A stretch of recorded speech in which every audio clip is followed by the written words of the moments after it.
Welcome to the Revenue Builders Podcast, a weekly show featuring B2B sales leaders and executives. Hosted by five-time CRO John McMahon and Force Management co-founder John Kaplan, the show goes behind the scenes with the people who have been there, done that, and seen the results. If you enjoy our content, please subscribe, rate, and review the show to help us reach more people. Revenue Builders is brought to you by Force Management. We help companies improve sales performance, executing the growth strategy at the point of sale. Find us at forcemanagement.com. Enjoy today's episode. Hello and welcome to another episode of the Revenue Builders Podcast. I'm John McMahon, and my special guest today started as an inside sales rep at Casewise, moved to an account executive role at IDS, which was acquired by Software AG. From there, he was a major account rep at Cognos, and then moved into his first management role at Prisma, which was acquired by SAP. After SAP acquisition, Brian moved to Optier, which was also acquired by SAP. Then Brian moved to Qlik, where he was the VP of North American Sales for 4 years before becoming the president of Qlik. After Qlik, Brian moved to AppDynamics, where he was a VP of sales, then to ThoughtSpot as the executive VP and chief revenue officer.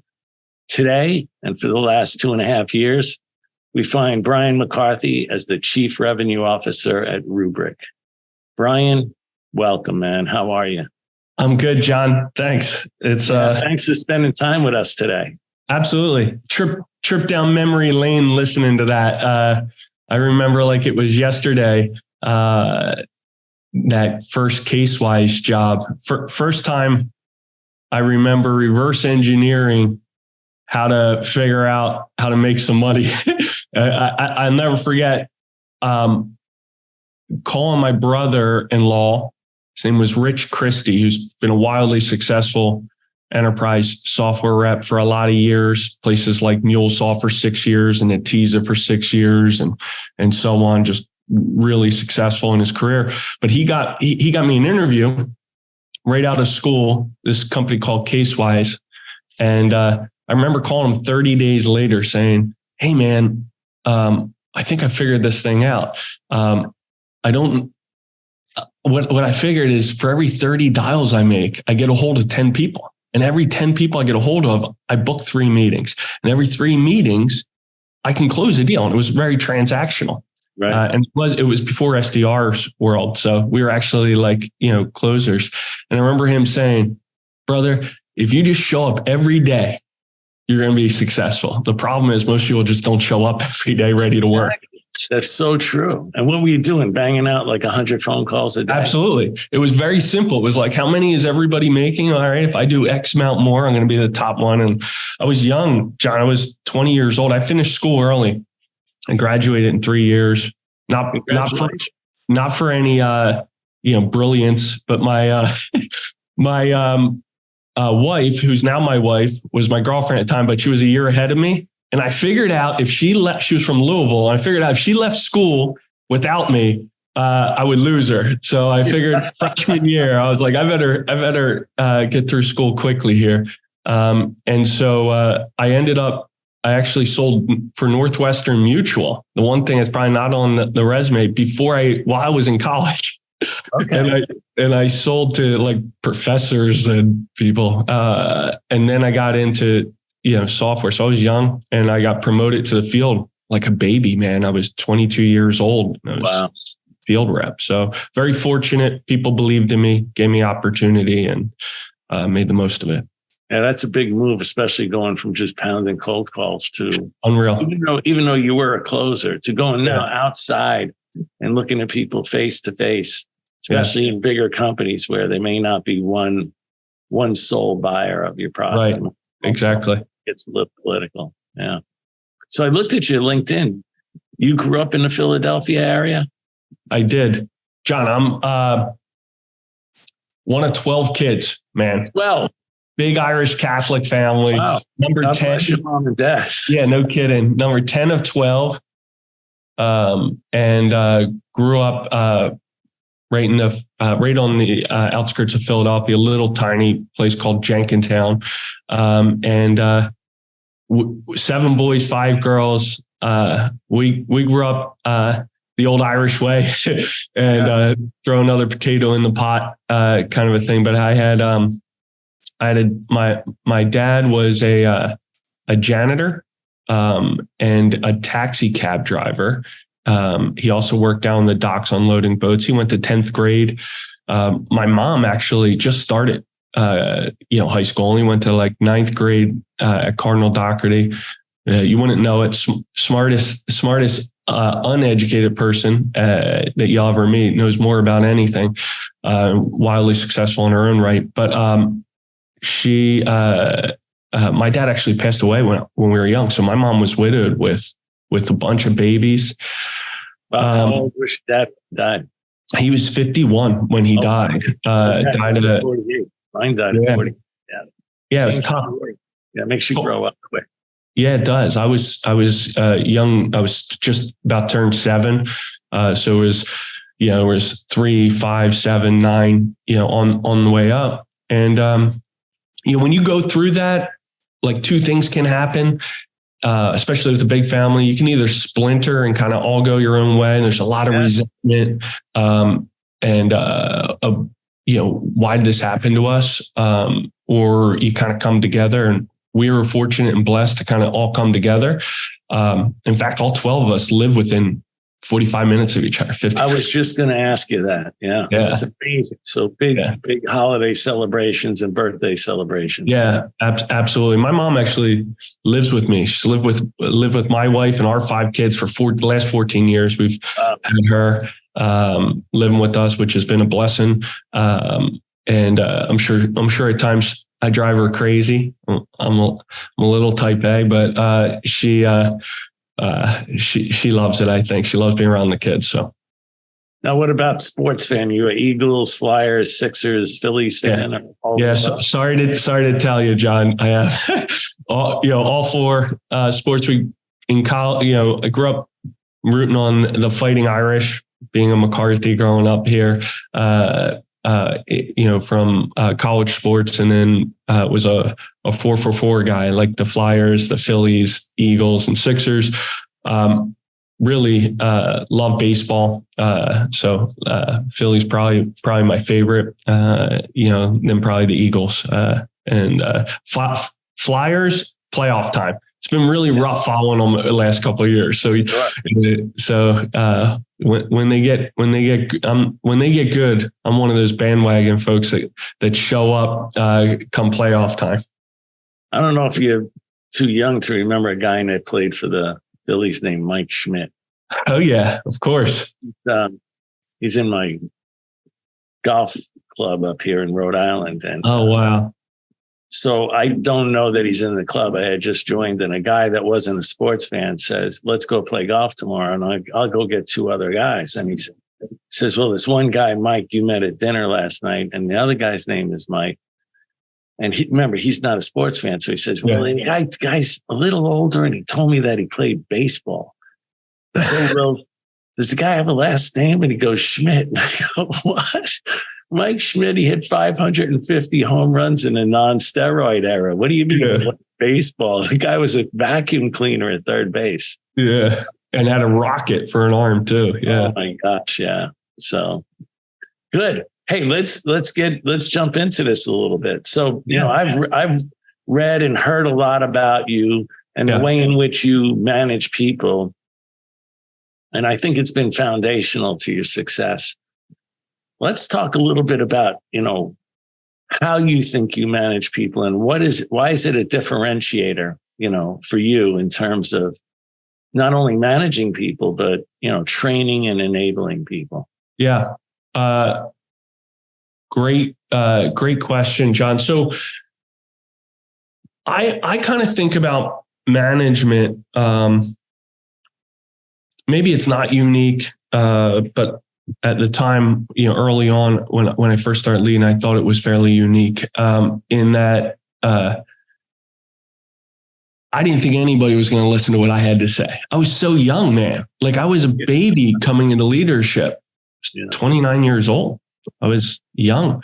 I happened to have been very successful, had a string of like worldwide rep of the year 4 or 5 times. And, but I was still a baby. And I remember feeling like, why are these folks going to listen to what I have to say? And I had this thought process around radio, right? Like, and the engineering behind it, the mechanics. And in radio, right? Like one component sends out a signal, and then there's, a receiver on the other end. And if they're not dialed into the same frequency, all you hear is static. Everybody's heard it. Hey, it's not tuned in. I have the wrong frequency. But the same beautiful, like Mozart or Beethoven or Bach could be playing. The same incredible music could be playing, but all you hear is white noise if the receiver isn't tuned in to the same frequency as the outputting, that's delivering the music.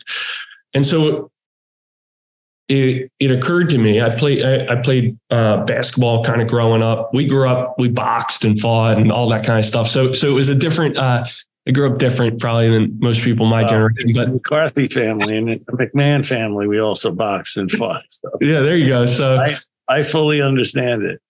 Yeah, my way of growing up was to figure out how to listen, right, and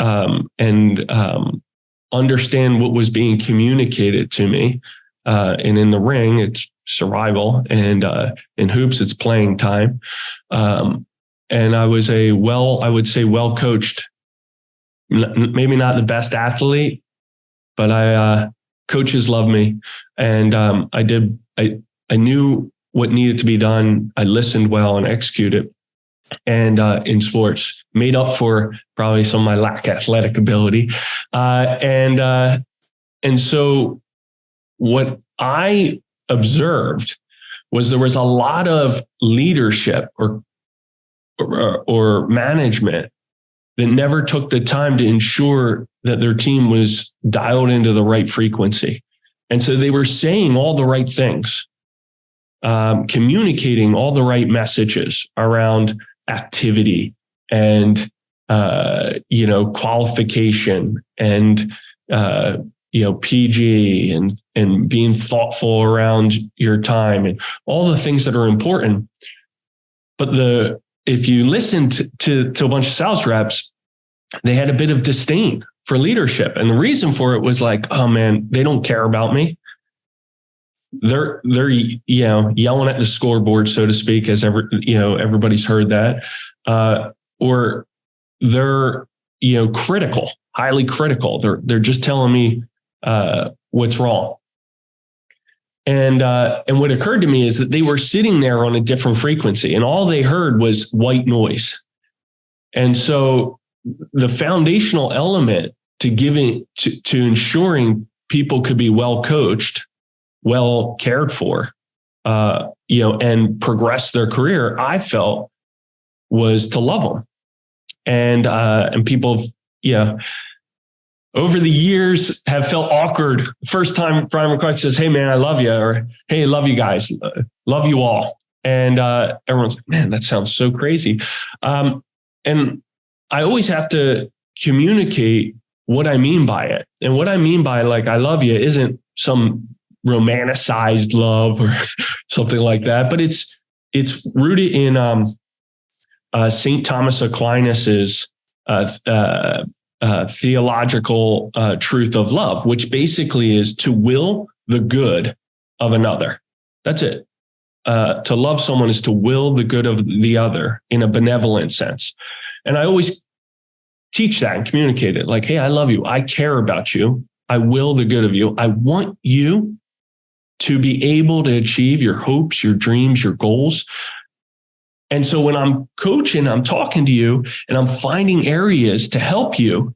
It's not because it's not selfish. It's not because, hey, this is going to help me and I just want to drive my bottom line. And there is value to the company or to the leader as well. But it's actually rooted in empathy. It's rooted in, I care about you enough not to watch you drown. And so for that person to listen to me, they have to first believe that I care about them. And they have to believe that what I'm communicating to them, whether they agree with me or not, at least it's coming from a spot and an intention that is for their best interest. And that has been, I think, foundational to whatever role I've had in leadership. Yeah. So let's unpack that a little bit and go back, So I've always believed that if you can't prove to people that you have their best interests at heart, which is what you left with, then they really feel like you don't care about them. Yeah. And there's too many leaders that treat everyone cookie cutter. Yep. So they believe that everybody is just like them. Everybody has the same strengths and the same weaknesses. And what, experienced leaders find out pretty quickly is that each player is completely different and they have a different set of skills and a different set of weaknesses. And it's your ability to develop that person, develop their weaknesses and their skills and their strengths in order to make them successful. And that's what caring is. You can't say that you care today, especially in software, and you've seen it where you have foosball tables and ping pong tables and beer taps and, don't we care for our employees? No, not really. You can have those things. There's nothing wrong with those things, but you have to train people so that they don't need you, so that they can overcome those deficiencies that they have. That's true caring. It's the old, teach a man how to fish. Totally. Story, right? That's basically what it is. So let's just go back to listening skills. I mean, for me, I've always found that listening is a real skill. Mm-hmm. It's a difficult skill because you have to pay attention so hard to what everybody says. Talk to us a little bit about your listening skills and how that might have helped you throughout your career. Yeah, it's great. I think some of my listening skills, I would say, is,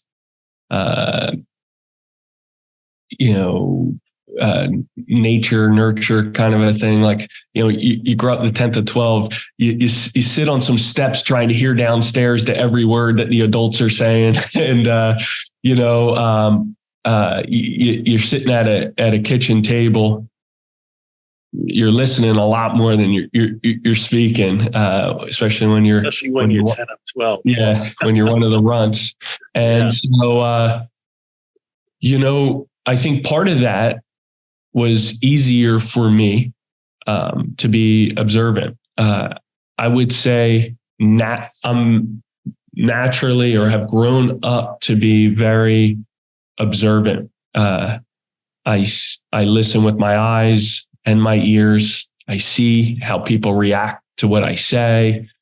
I see how they react to what other people say. I listen to tone of voice, their cadence. I listen to what they don't say often. But I think for me, it was a bit natural for me. It wasn't something that I heavily trained myself in. In fact, if anything, as I've gotten more mature, trained myself to listen more, because it's easier for me to go off at the mouth and communicate and talk and have often been put in a position to speak, right? And people defer and look to you in certain roles, right, to speak.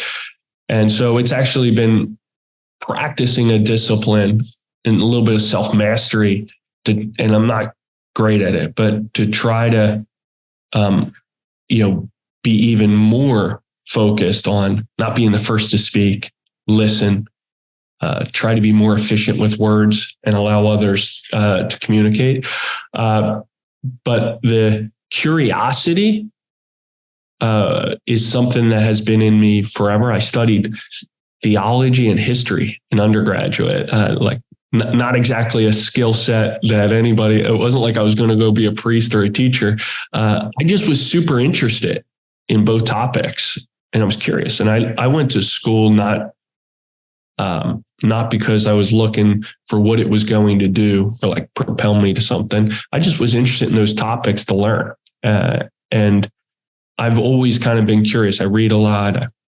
I like everything from architecture to music to books. And so listening is like, you have to, I think, care enough to understand what somebody's saying. So that's a big component. And what about your gut? Have you climbed the ladder? Have you found that you're dependent upon not only listening and hearing what your head says and the data that people tell you, but also what your gut is telling you? Yeah, well, that's great, man. Right? I mean, a lot of times people come into my office and say, "Hey, we got to make a decision." They give me the data, and I hear them. Sounds like there's a logical solution, but my gut there's something in my stomach that's just like, oh, yeah, I don't know, something's missing here or something's off. And I just don't feel like I want to make the decision now. And they ask, "Oh, when are you going to make the decision?" I said, "I don't know. I could be on a run. I could be driving home. I could be in the shower. It'll come to me, you know?" I love that. It's true. I'd say, I think there's something there with gut, that you're aware that you're certainly listening or observing with your gut that there's something missing. And you're waiting until all the pieces are in place so you can make the right call. I tend to be very decisive. So if I have some skill and some weakness, I'm zero fear in decision making. Like I always kind of feel like there's no decision I can make that I can't figure out how to unmake at some point. I'd rather execute, but I want to stop you there. That's so key, because too many people in leadership positions make a decision and their ego gets tied to that decision. They get data that says they made the wrong decision, but they just don't want to change it. So to your point, I've always found it's okay to make a decision based upon the data that you have. Yep. And if more data continues to come and you realize, hey, I made the wrong decision, get your ego out of the way and just change it. 100%, man. Like, so what you're hitting on right there is so critical, which is you talk about ego, but it's really secure, like people being secure in themselves, that they're not defined by their decision or what other people think of themselves. I don't need to make all the right decisions. I don't need to be the smartest person in the room.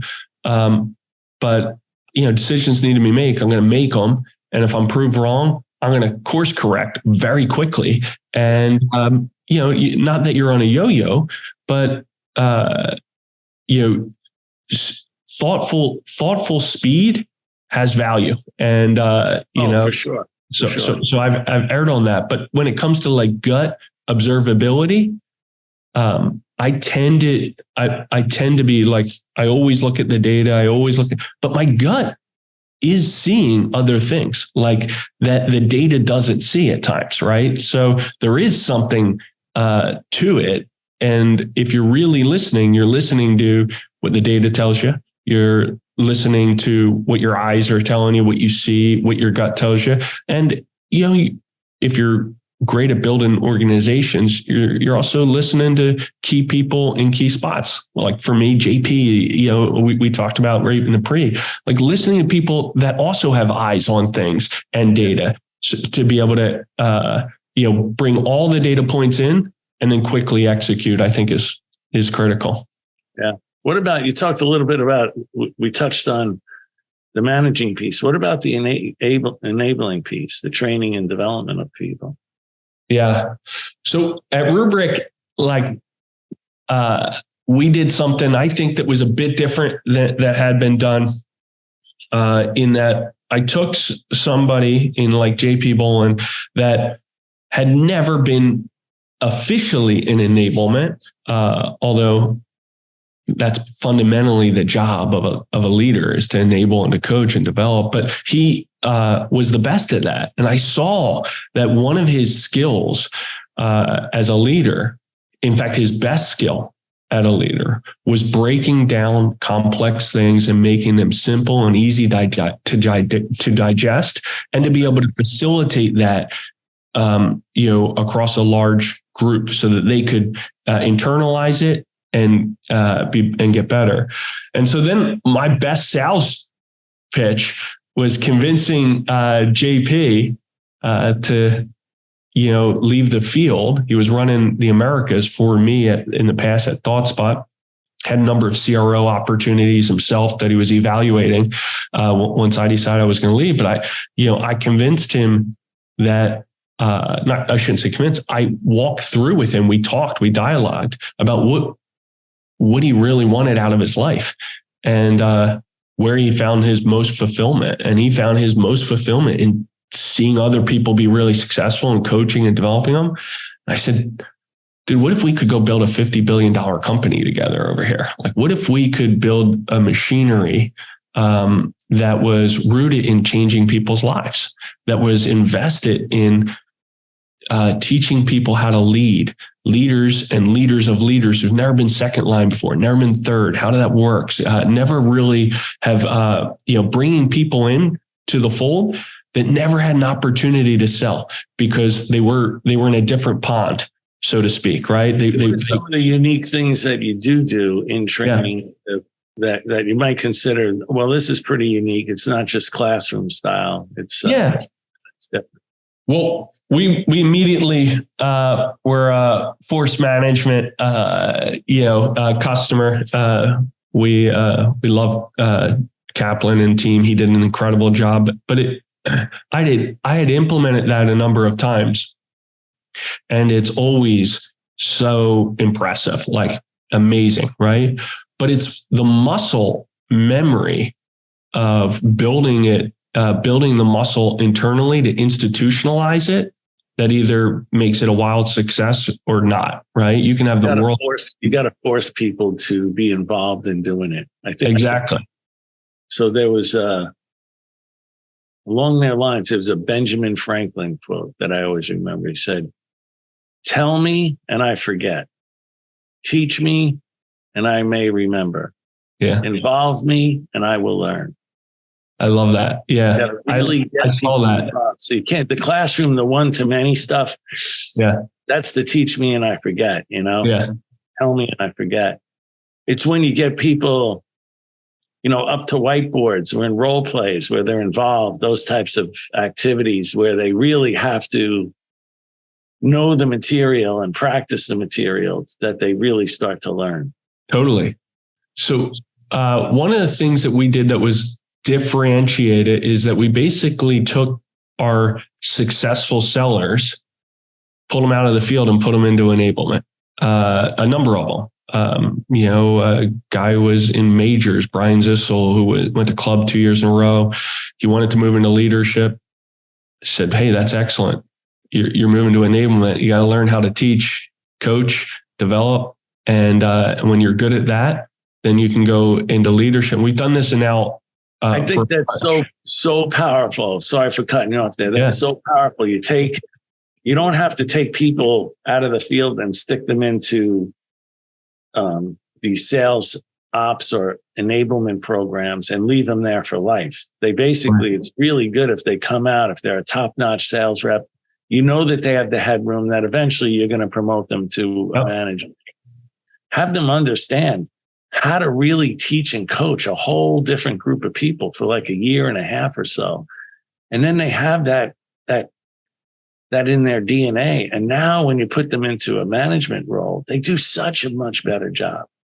Totally, man. So, and we've done that, I think, pretty well and moved them back into the field. We've also even taken leaders out that want to be second line leaders and brought them into enablement in the same scoop. A guy named Jason Eitri, who was a second line leader, a VP, Will Kent, who was a leader at Mongo for and Dremio, brought him over. And so with the idea that, all right, now you're going to learn how to coach coaches. You're going to learn how to develop leaders. And when you're good at that consistently and you're consciously competent at it, now you can go lead leaders. And so this is a programmatic approach to it. But one of the other elements is we don't just have enablement as part of like, hey, we have a great boot camp or an onboarding program. It's infiltrated into the field. Our JP and that whole enablement arm are on opportunity reviews. We do regular leadership development on the one-on-one, how to run the one-on-one cadence, what that looks like, the forecast call, how everything from how you break down your day, how a leader runs through its day, how to prepare for PG, run all the cadence components. That's like the teaching, but they're actually jumping in to support the leaders in running the actual opportunity reviews in the QBRs, walking them through the QBRs. It's not like they're in some far off place and they do training and then they go back. They are as much engaged in the day-to-day of with the leadership team of running the regions. And that was it's like an extra hand on the steering wheel, so to speak. But what you were doing is we're Ben Franklin in it. We're actually teaching while doing it because for a lot of leaders, going through the one-on-one cadence that I was asking them to do was like crazy to them here. And so some of them are afraid of it. They've never done it before. Very afraid, man. They felt like some folks I think the one-on-one is a forecast call. And then their forecast call is like a team call and nothing really gets done. The real forecast call, all that really happens, in their one-on-one is they talk about the one deal that's most likely to close. Right. I always say that one of the sales leaders' biggest challenges is they have a Superman complex. They want to put on the cape and fly in at the end of a sales cycle and celebrate a win. And that's the least value they can provide. And instead, our job as leaders is to do the dirty work. It's to jump into the messy. It's go at the very front end of the funnel and spend time coaching and developing. And so we broke down our one-on-one, our cadence. Our one-on-one has nothing to do with forecast. In fact, if you're on the forecast, you're on the wrong cadence because that's a different call. The one-on-one call is specifically on stage one, early stage pipeline, stage one, the very beginning of the pipeline. And it's reviewing PG activity and preparing for those meetings and making sure that we're converting on the new business meetings into stage one and from stage one into stage two. And then once we get into stage two, we have a different conversation around winning the stage. And that's a different forecast call all around the components of getting in and out of those stages. But the one-on-one is critical. All we're looking at is helping that seller figure out now their territory. What are they going after? Why are they going after it? And make sure they're successful in converting that PG into meaningful pipeline. Yeah, I want to go back and be a little more explicit on what you said there for the audiences. A lot of sales managers want to be involved in the really big deals that are on the forecast. The problem with that is that typically some of the reps that are doing those have already done 10 big deals. They've had 10 or 20 economic buyer meetings. They know how to pull off the POV. See, the only reason that manager is going on those sales calls is so that he could basically shoot the bear and come back to the campfire where everybody's circling around and say, hey, look what we brought back, and be part of that. Versus, to your point, there's other reps that might be newer maybe never had an economic buyer meeting, and one's coming up, and spending time with them, understanding what do we need to accomplish in this EB meeting? How do we talk to the champion about what's going to go down in that EB meeting? That's where they should be spending their time. And that goes all the way back to what we talked about before, is trying to look at people's strengths and weaknesses and improve their weaknesses. So overall, your sales force is a lot stronger. Yeah, absolutely. You said it perfectly. Yeah. I mean, I've seen that movie a number of times. And I think one thing we're also leaving out to want to add be a little more explicit on it is, Brian's talking about a guy named JP Bolin, who was a VP of sales at another company, has a ton of experience, could easily be a CRO anywhere else. And what JP gives Brian is a sales ops person that very few companies have, because when you talk about sales ops role, it can mean different things to different companies. And most people just stick somebody in sales ops that knows how to manipulate Excel spreadsheets and Word docs and just takes orders from the CRO, but they don't truly understand and have any insights into what's going on. Whereas JP is not only involved, as you said, in all those different aspects of training and developing people, but he's also your eyes and ears into some of the things that you may not be able to see. And because of his experience, he sees things the same way you see things. And that's exactly invaluable feedback to you to really help you do your job. Yeah, absolutely.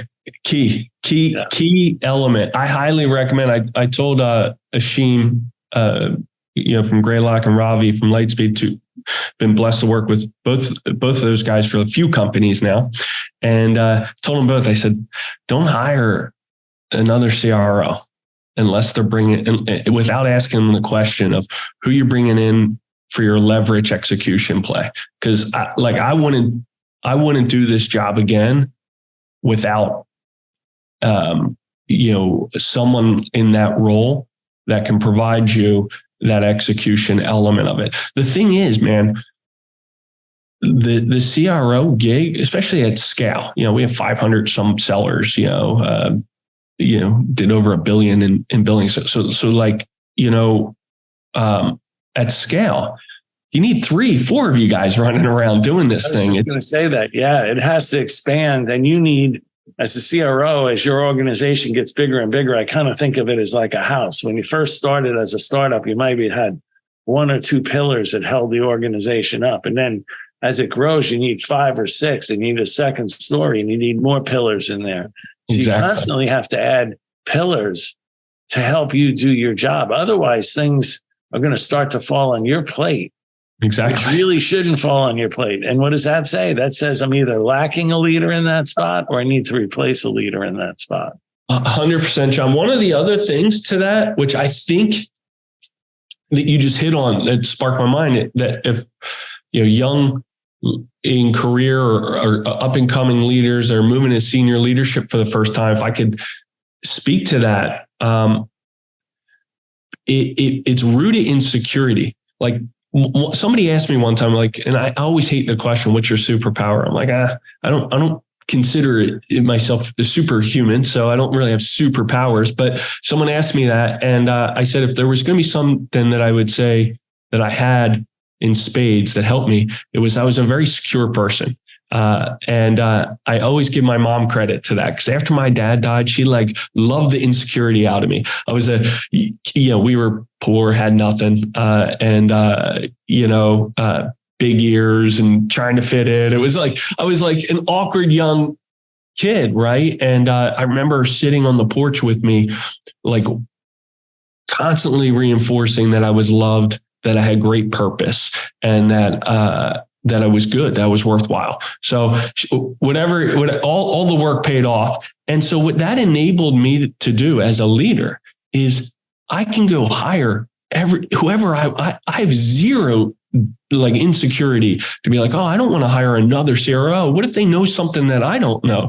I want to hire people that know all kinds of things I don't know. I want to surround myself with people that will raise the level of the game. And in general, I operate as I'm building orgs and things, how do I hire myself out of jobs? Like, how do I build the company so that it can operate and run in such a way that it no longer needs me in it? And that's like success for me. And I don't feel like it doesn't create any kind of anxiety in me. And I would encourage people to like figure out how to like zero in on that and remove any insecurity that makes its way in. You want the best e-staff members, the best CMO, the best, chief people officer, best chief legal. Nobody's your adversary. Like, in company building, surround yourself with winners and people that can go execute and raise the level of the game, and you'll benefit from it. Yeah. At the end of the day, you're the captain of the team or the head coach of the team, and your job is to get the best players and coaches on your team. And then if you do, you're going to look like a freaking hero, right? Yeah. And you also hit on something that's really critical, is that when is a leader's job done? A leader's job's done is when they've been able to prove that they were able to recruit people, train and develop those people to take their spot. Yeah. That's when it's ultimate success. You've heard it and I've heard it, where these guys say, well, I'm leaving XYZ company, so it's going to crumble. Really? Well, then you're a freaking horrible leader. You didn't develop anybody to take your spot, And you even see that on first and second line levels. I used to say to guys, we're a growth company. We're growing 100% a year. Here's all the extra spots that, based on numbers, simple numbers, here's the extra first, second, third, fourth line manager positions that are going to be available. Now, the only way you're going to get to that next level is if you can prove to me that you were able to recruit, train, develop someone that can take your spot. Love that. Yeah. So true. The beauty of that is if a first line manager looks around and has 4 people that in the next year, that's never going to happen. Guess who they recruit next? They recruit a superstar. Yeah. Yeah, so absolutely. It changes their filter also. 100%. Totally. Hey, let's switch gears a little bit. Sure. When you think about sales process, and remember, we have a lot of younger people in the audience here. What do you think is the most critical stage or step in the sales process? Now, everybody's sales process is different. Like Rubric is probably different than AppDynamics, and it's not much, but it's a little bit different than ThoughtSpot. But what is the most critical stage or step that you look at and say, hey, if we can successfully get through this step or stage, I'm going to start to feel pretty confident that I could forecast that deal? Yeah, it's a great question. So the cheat question for me would always, it's funny, it'd be like, if I could cheat, I'd say, hey, it's pre-stage, it's PG. PG is the most important thing. People joke that it's going to be on my gravestone, but like PG gives you confidence to run a great sales cycle, gives you courage. And so ultimately, the pre-stage 1 is the most critical. When I think of building a company, there's really 2 elements, especially as you get to scale, around like, hey, how are we going to, we have a 3-year plan, right? So we're at scale. Here's our 3-year plan. We're going to have to go tell Wall Street what this 3-year plan is. This is what it looks like. It's built off of really 2 things: capacity and productivity. That's it. Yeah. There's 2 levers in here.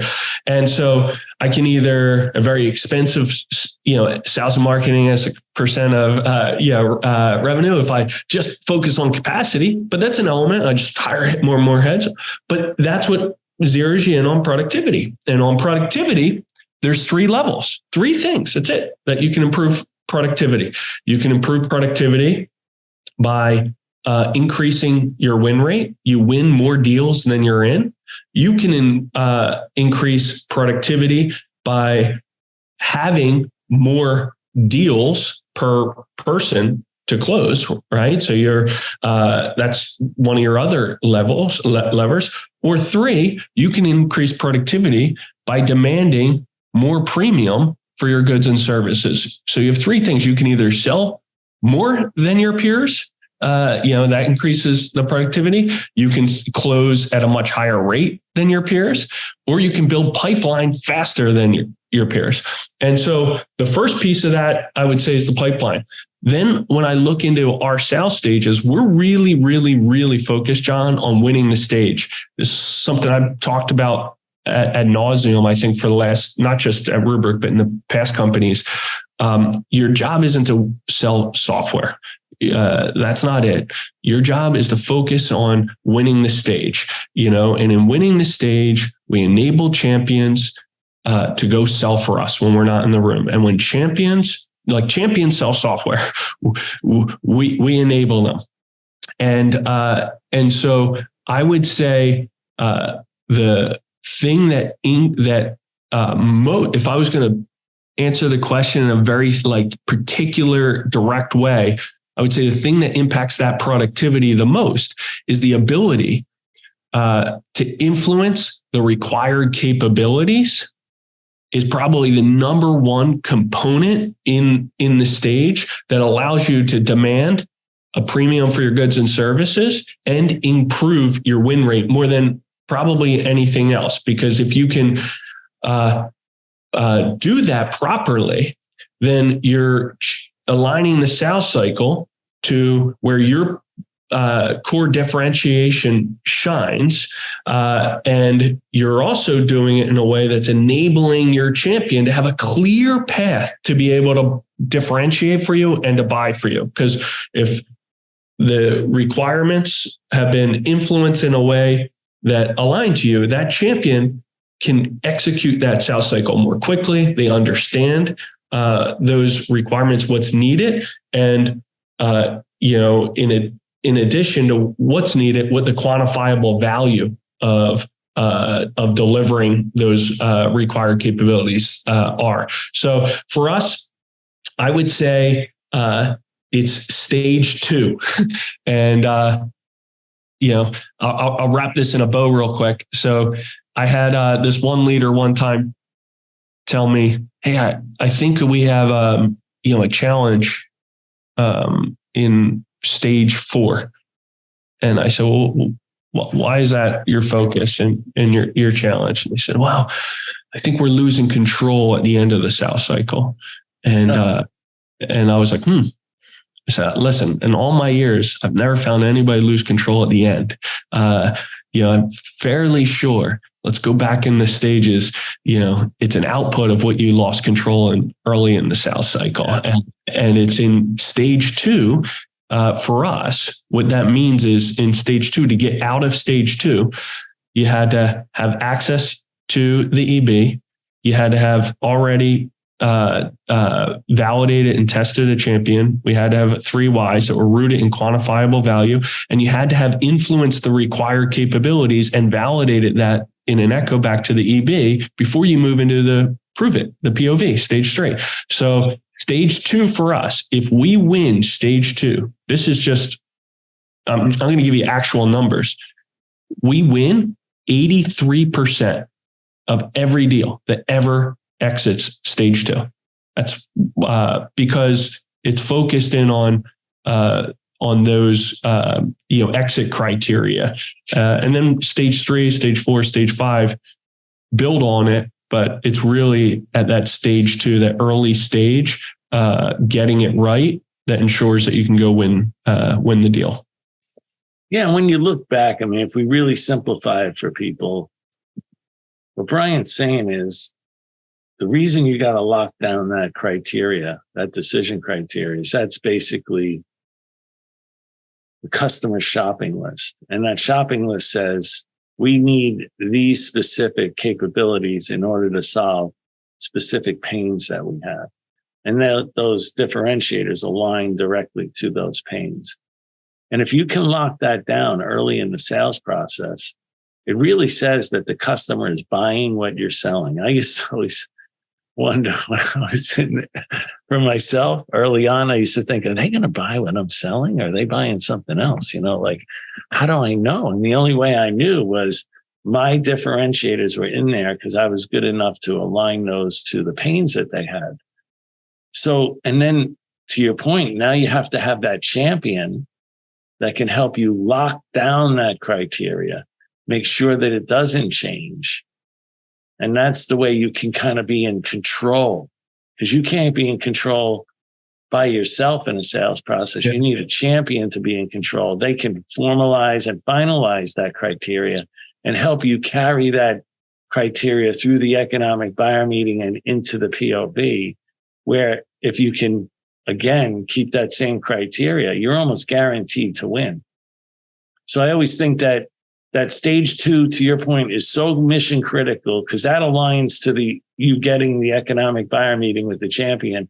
And if you can get them to say, yes, we will test to these capabilities in the POV, and they're set for your product, it's a home run. Absolutely. So only other thing I wanted to go back on and add on when you talked about productivity is you talked about like win rate, deals per person.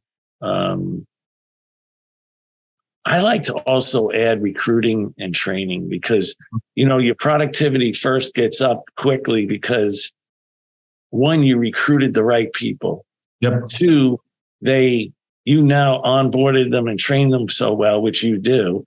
That decreased their RAM time and got them into the productive rep category really quickly. And that helps to boost your overall 100%. Yeah.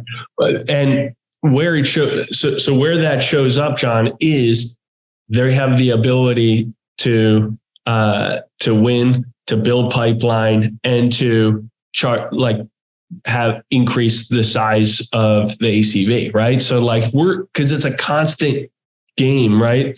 So I'll never forget when I broke this down for the sales org when I first got here, and everybody was like, hey, everybody wanted to be 100% growth company, but nobody actually wanted to split their territory. They all wanted all the accounts and no segmentation. And I basically walked them through it. I said, well, there's only like 2 ways that you can grow. Either productivity grows, which is essentially quota, right? I get more, or capacity.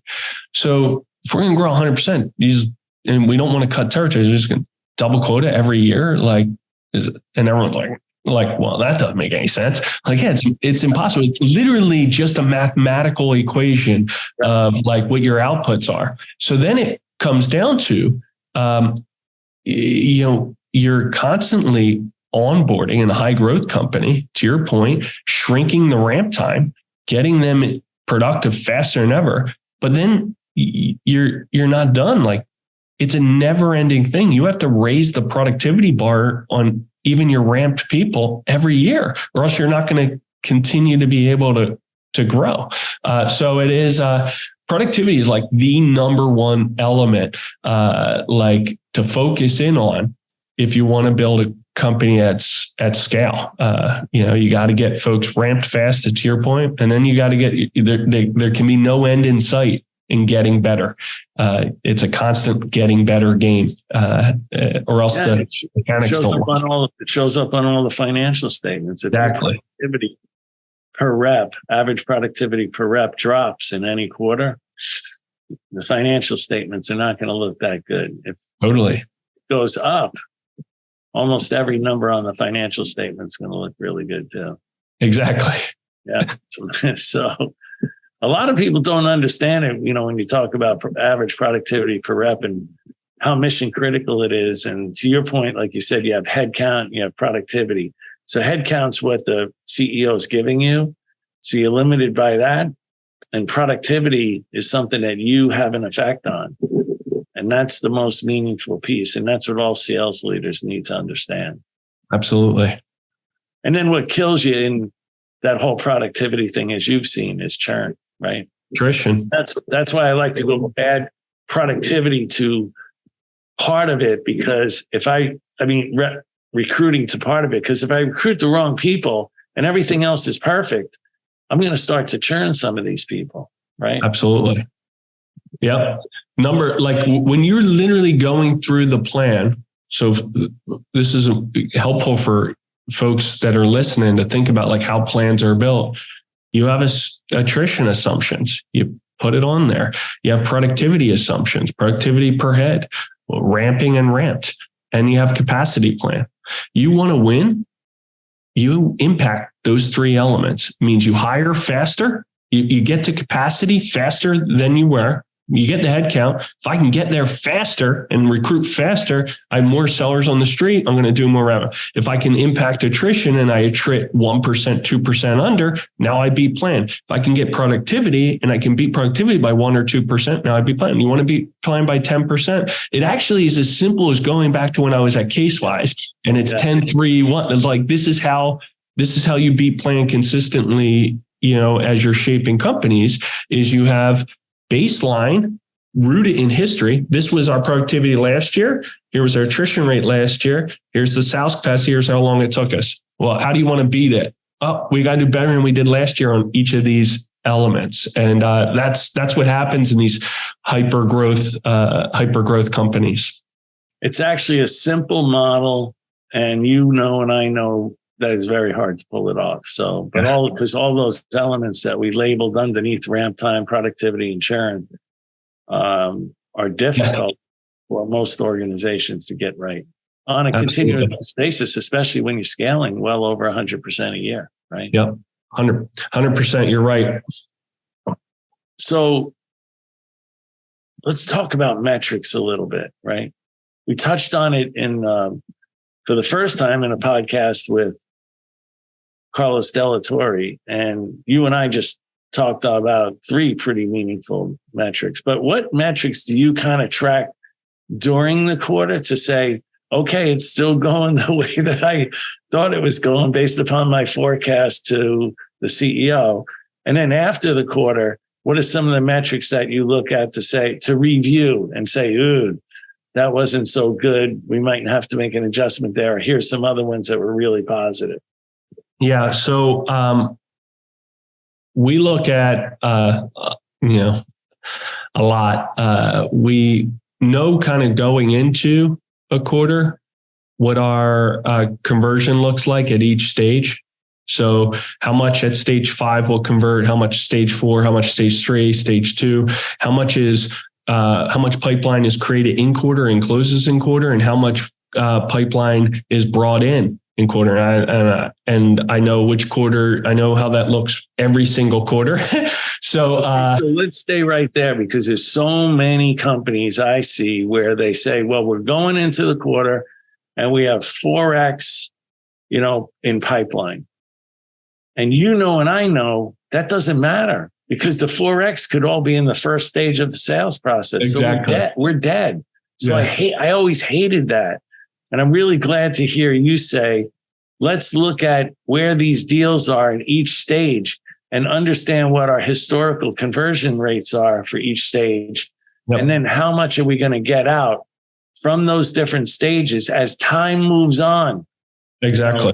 Because the probability changes as time moves, right? Like when there's 12 weeks to go in the quarter and a deal might be in a certain stage and you have a 50% chance of getting it out in the quarter, with 6 weeks to go, that may only be a 25% chance. Right? Exactly. So yep. I'm so glad to hear you discuss that. Yeah, we break it down by week, actually, John. So every week of the quarter, we have a different conversion, because based around historical, at this stage converts at X in quarter if it's at this stage in this week. And so it's been really, really helpful for us. We also then look at days in stage, and if there's any movement, not only days in not days sales cycle, we certainly look at that. It's mostly retroactive, like, oh, how long did it take to close? How long did it take to lose? But I focus in on days in stage. How long is it in stage 2? And if I see a day movement or 2 days on average, now we have a lot of transactions, right? I say, okay, what's going on? Why are we getting kind of, why are we slowing down at stage 2 this month?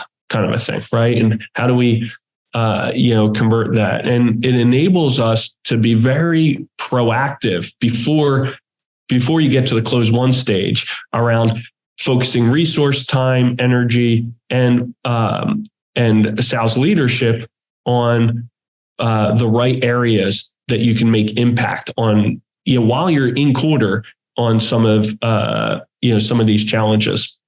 We all went through a period of time.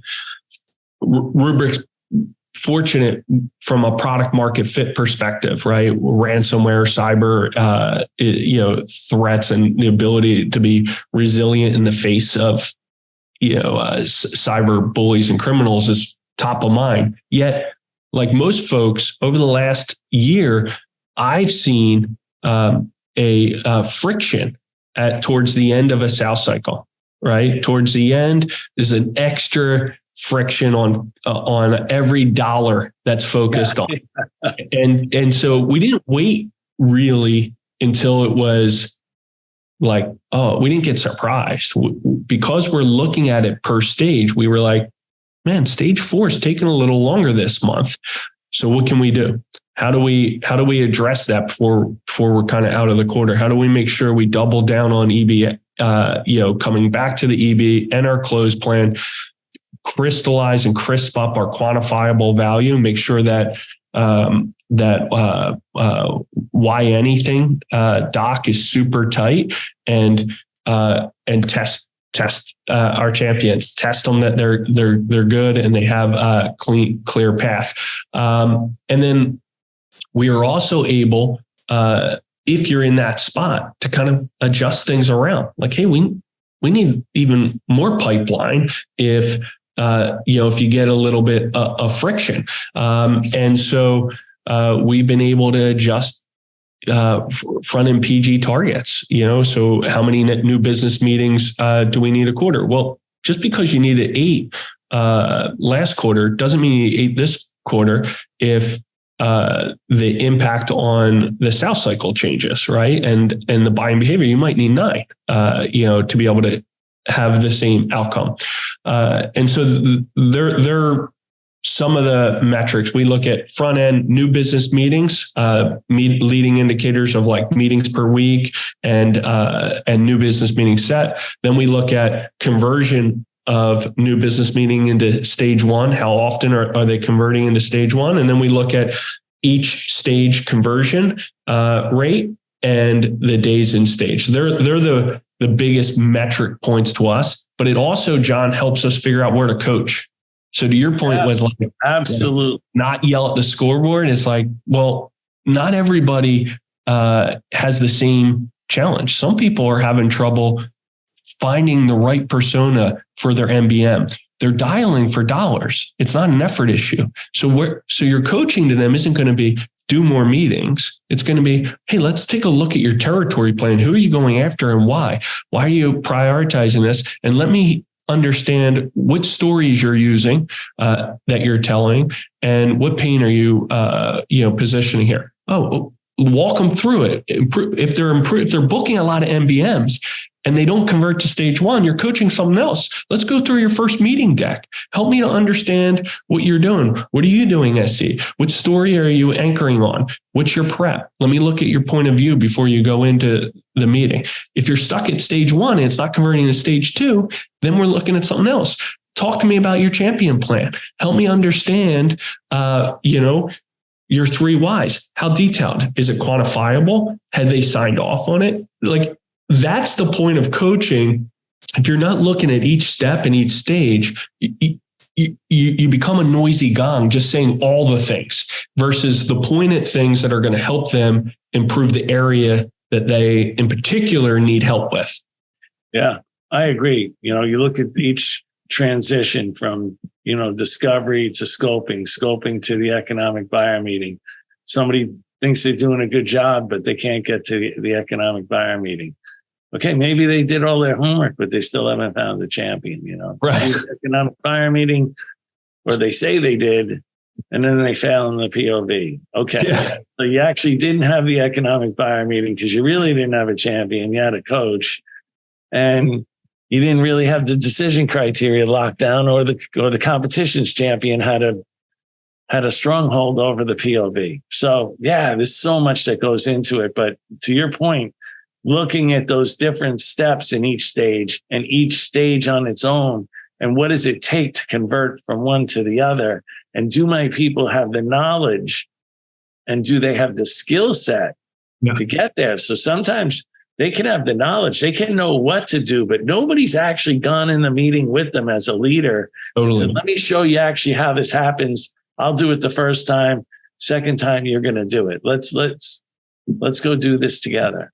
That's one of my favorite questions on a forecast call to the leader is, when you were there, what did they say? What? Yeah. No, I wasn't at that meeting. Oh, well, when the last time you spoke to them? There's a CRO that told the story in front of a whole bunch of people, but I won't say who it was, but he was working for me and we had a big pharmaceutical deal going down. So I called him and I said, hey, tell me about this Pfizer deal. And he said, well, I won't even name the name of the rep. Well, Joe says, and he tells me what Joe says. So I call him a week later and I say, hey, how's that deal going down at Pfizer? Well, Joe says, and I said, you know, if I always have to call you about your biggest deal in the quarter and you're only going to tell me what Joe says, what the hell do I need you for? Dude, exactly. I hung the phone up. Well, and I didn't take his call for the next couple of days. Yeah. And he still remembers it. It had a huge effect on the way in which he went back about his business, you know? Yeah. Because if he doesn't know what's going on in the biggest deal in his forecast, I have to question whether he knows what's going on in a lot of the other deals in the forecast. Right? Yeah. I mean, it just means that you're going to be picking up the phone calling Joe. Which is what happened. Hey, I got to be appreciative of your time. This is going really well and I really appreciate it. Let's talk just forecasting. Yep. You good? Yeah. So it's the beginning of the quarter. You got to forecast the number of the quarter up to people and your qualifying forecast being presented to you. What information, I know there's a lot of information to look at, but what key information or indicators are you looking at before you compile a forecast and say, that's the one we're going to do? Yeah.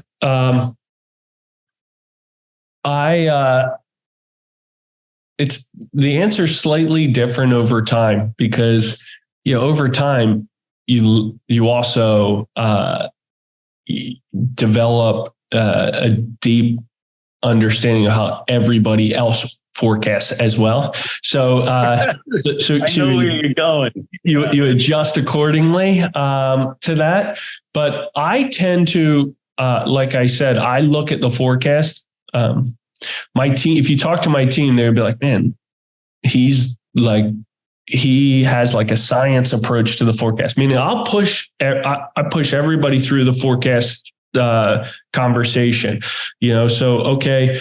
At my level, we don't get through all the deals, but key deals I go through and I say, okay, I want to make sure is the rep committing mechanically deals make up the number they're calling. That's like a number one element for me. So if somebody is committing, let's say $1 million and yet they don't have $1 million in deals, that's the first kind of, what do you like at the rep level, like not at the leader level, at the rep. I want to make sure every rep is committing and what they're committing is backed up by an actual deal. So what I do is I have what's called in the number or a deal-based commit and roll up. So every deal has a check mark, meaning this deal is in your committed number.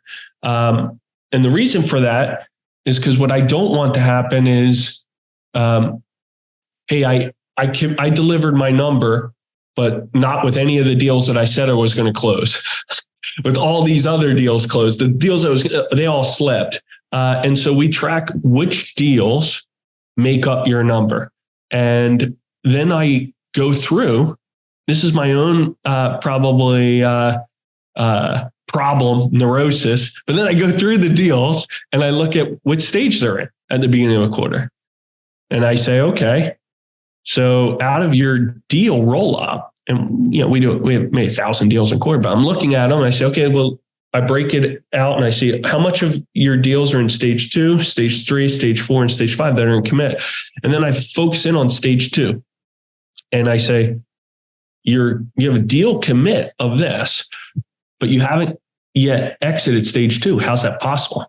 Right. So that'll be the questions in the forecast is, how do you get to stage 3? Like, you got to get to the EB, you have to confirm. So how you forecasting this?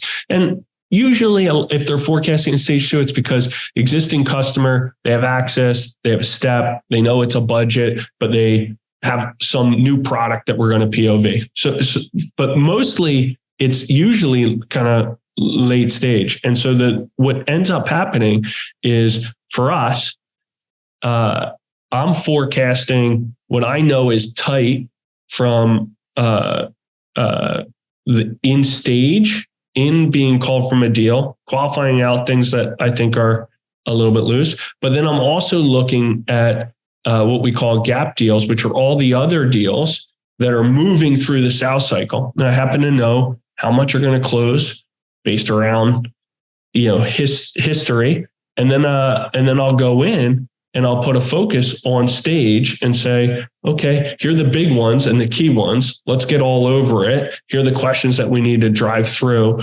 to make sure that we close this step this month. If we don't move past this step this month, I'm going to pull this one out. I'm not going to count on it. So like they're a bit of the mechanics of it. Every leader rolls up their commit and it's deal based. Every leader, it's deal based, and kind of all the way up. So there is nobody that just calls a number.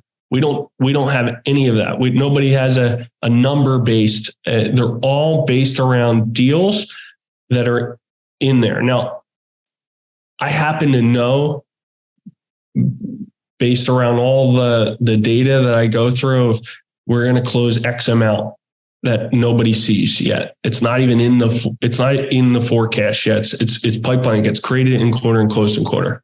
I know what that is. I apply some judgment there. Here's the deals that are going to convert it at these stages. I apply that. And then I zero in on what's the difference that we can make to improve the probability and improve our chances of closing these. And we focus in on those, at my level, at least, on those as improving. And we kind of go stage 2 to stage 3, earlier to later. And if we can't move them, they're out of the quarter. I mean, if we can't move it from stage 2 into stage 3 by end of month 1, it's out of the quarter. So that's kind of how we run it, and it's worked out well. Yeah, I used to do that too, but I tried to also cut it different ways. So I could also say, every quarter for the last number of quarters, there's been a certain percentage of new deals. Yeah. A certain percentage of existing deals. Yep. And then a certain percentage of dollars that came from new, and a certain percentage of dollars that came from existing. So what I would do is go into the forecast and take all the new and existing and see if that added up to the number of deals that I needed to get on both sides, and what was the dollars that came from those, right? Yeah, I love that. And if I didn't have that, I'd be already know. Your gut could tell you, well, if the ASP hasn't changed on any of those for the most part, I already know I'm in trouble with 12 weeks to go or 11 weeks to go. Totally. I may have to go get more new deals, let's say. Maybe I'm good on existing, but I have to go get more new deals to make up the percentage that comes from new deals versus existing deals. Yeah, 100%. I also then check productivity. Based upon this forecast, what's it telling me about these productive regions and where they are? And then how many new reps are moving from ramp time into productivity, and what kind of contribution can I realistically count on from them, right? And then I look at the weighted forecast, like you talked about the fact that you keep a weighted forecast. Yeah. So I look at that and say, historically, with 11 weeks to go, all these deals that are in these buckets, how much of that is going to translate? So I tried to cut the deal by deal stuff like you were talking about. Yeah.